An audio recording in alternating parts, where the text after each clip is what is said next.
मंदिर में अगर दिया लगाने जा रहे हो, बाती लगाई है आपने मंदिर के अंदर, तो कुछ देर बैठिए, कुछ देर स्मरण करिए। हमारे यहां तो यहां तक कहा गया है कि किसी मुर्दे को अगर जलाया भी जाता है तो कपाल क्रिया तक रुकना पड़ता है कि थोड़ा रुकिए, कोई पीछे से आकर कुछ कर ना जाए। दीप जलाएं, थोड़ी देर रुकिए। और दीप का भी नियम है महाराज, दीप का भी नियम है। दिए में जो फूल बत्ती लगती है, गोल बत्ती लगती है, गोल वाली, ये बत्ती हमेशा कोई विष्णु भगवान की पूजन कर रहे हो, शिव जी की पूजन कर रहे हो, कोई अन्य देवता का अगर आप स्मरण कर रहे हो तो गोल बत्ती लगाई जाती है। भगवान के मंदिर में पूजन कर रहे हो तो गोल बत्ती लगाएं। लंबी बत्ती, लंबी वाली जो बत्ती होती है लक्ष्मी की पूजन में, देवी पूजन में, जितनी भी माताओं की आप पूजन करोगे, जितनी भी देवियों का आप स्मरण करोगे, उसमें लंबी बत्ती का प्रमाण है। पितरों की पूजन में लंबी बत्ती का प्रमाण है। पितरों को कभी गोल बत्ती नहीं लगती। आप मटके के पास में, परिंदे के पास में, जल के पात्र के पास में कोई भी अगर दिया लगाएंगे तो वहां गोल बत्ती रखकर लगाएंगे तो घर में लक्ष्मी नहीं टिकेगी। कई लोग कहते हैं कि परिंदे के पास, मटके के पास में, पानी के स्रोत के पास में जहां जल भरते हैं, हंडा रखते हैं, टंकी रखते हैं, वहां पर मटके के पास बत्ती लगाओ, दिया लगाओ, पितर शांत रहेंगे। तो पितरों को शांत करो, मना नहीं है, पर दिया लगाने का नियम है कि पितरों को अगर आप दिया लगा रही हो मटके के पास, परिंदे के पास, या अमावस्या के दिन पितरों के लिए अगर दीप लगा रही हो तो गोल बत्ती अगर लगाओगी तो कार्य कभी सफल नहीं होगा। धन आएगा जाएगा, टिकेगा नहीं।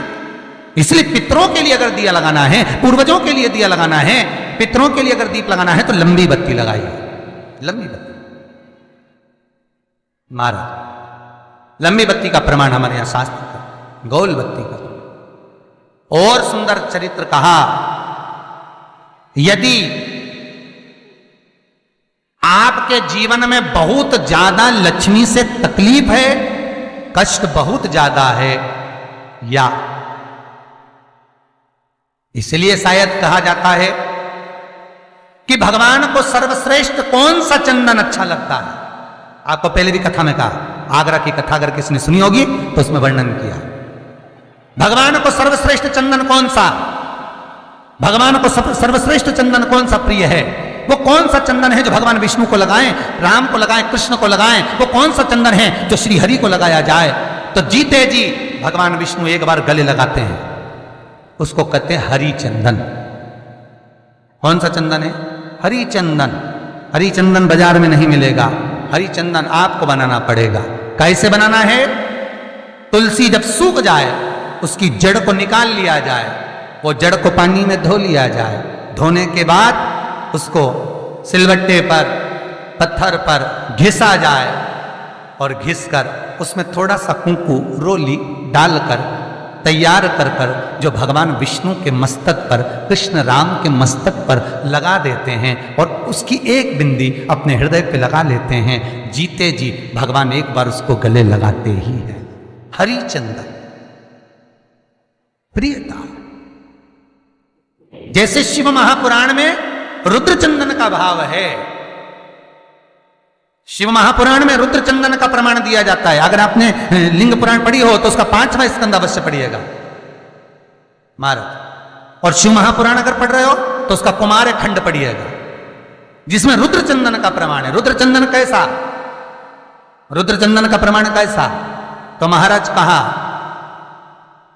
चंदन घिसकर, पीला चंदन घिसकर उस चंदन को 3 मुखी रुद्राक्ष पर लपेट लिया जाता है।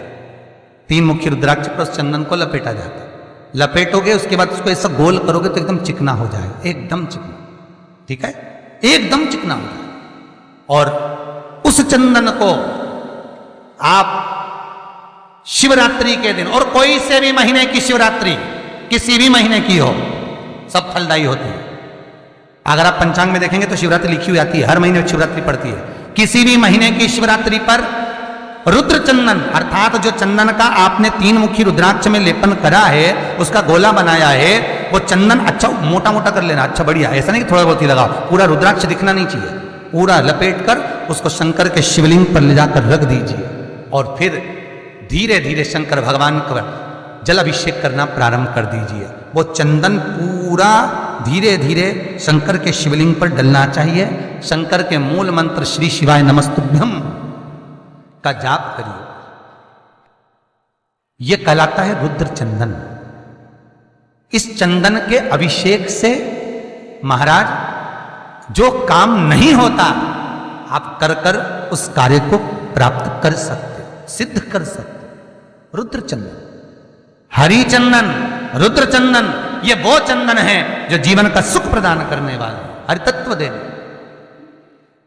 मंगल है, राहु है, केतु है, दशा बेकार चल रही है, लक्ष्मी नहीं आ रही, कष्ट बहुत है, फैक्ट्रियां नहीं चल रही, कहीं मत जाओ, मेरे शिव की शरण में जाकर एक बार शिव महापुराण को पूरी सुनो। शास्त्र के हटकर कुछ नहीं बोलेंगे। जो शास्त्र सम्मत है स्कंद पुराण में, विष्णु पुराण में, नर्मदा पुराण में, लिंग पुराण में, शिव महापुराण में, भविष्य पुराण में जितनी जितनी बातें लिखी होती है उसको छाट छाट कर लेकर आते हैं, आपको बता देते हैं कि आप ये कर लो, उससे फायदा मिल जाएगा। कोई ज्योतिषी नहीं, कोई कुछ नहीं, बस केवल भजन करो, शंकर का अनुमोदन करो और विश्वास रखो शंकर पर, तो किसी को 1 रुपया देने की जरूरत नहीं पड़ेगी। भजन करो, विश्वास शंकर पर रखना, जन्म मरण और परण वो देगा, सुख वो देगा, समृद्धि वो देगा। जिसके घर में बहु रिद्धि सिद्धि हो, जिसके घर में अमोद और प्रमोद पोते हो, जिसके घर में शुभ और लाभ दरवाजे पर बेटे बनकर विराजमान होते हो, जिसके घर में स्वयं अखंड सौभाग्य देने वाली पार्वती हो, जिसके घर में लक्ष्मी देने वाली लक्ष्मी बेलपत्र के पेड़ के नीचे झाड़ू लगाती हो, जो स्वयं सरस्वती को स्वर प्रदान करता है वो शंकर है। जब सब कुछ उसके पास में है, कुबेर का खजाना वो चोर को दे देता है, जब सर्वस्वता उसके पास है, तो आप इधर उधर डोलते क्यों हो? क्यों डोलो? उस पर विश्वास रखो। वो शंभु, वो शंकर, वो त्रिकालदर्शी, वो कैलाशी, वो अविनाशी सुख देगा, आनंद देगा।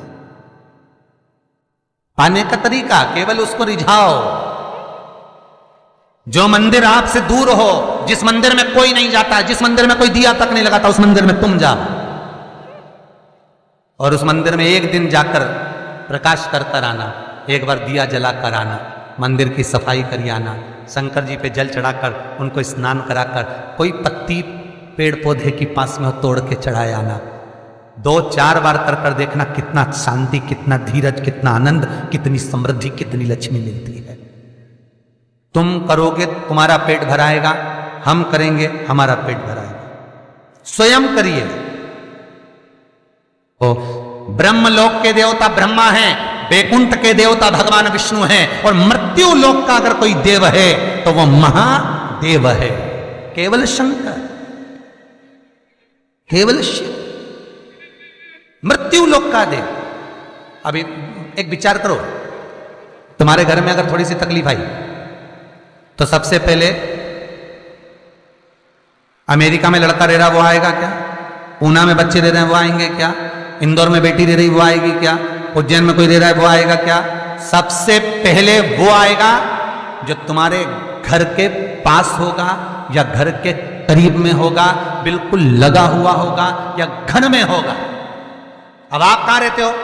जितने लोग कथा सुन रहे हैं सही बताना, कहां रहते हो? पृथ्वी पर मृत्यु लोक में रहते हो। और पुकार किसको रहे हो? ब्रह्मलोक में। पुकार किसको रहे हो? वैकुंठ लोक में। पुकार किसको रहे हो? इंद्रलोक में। और जो घर के घर में रह रहा है, जो तुम्हारे पास में रह रहा है, जो मृत्यु लोक में रह रहा है, उसको तो बुला ही नहीं रहा। कई लोग कहते हैं मृत्यु लोक। कई लोगों की आदत है, पड़ोसन को तो खूब चाय पिलाएंगे, पड़ोसन की काकी के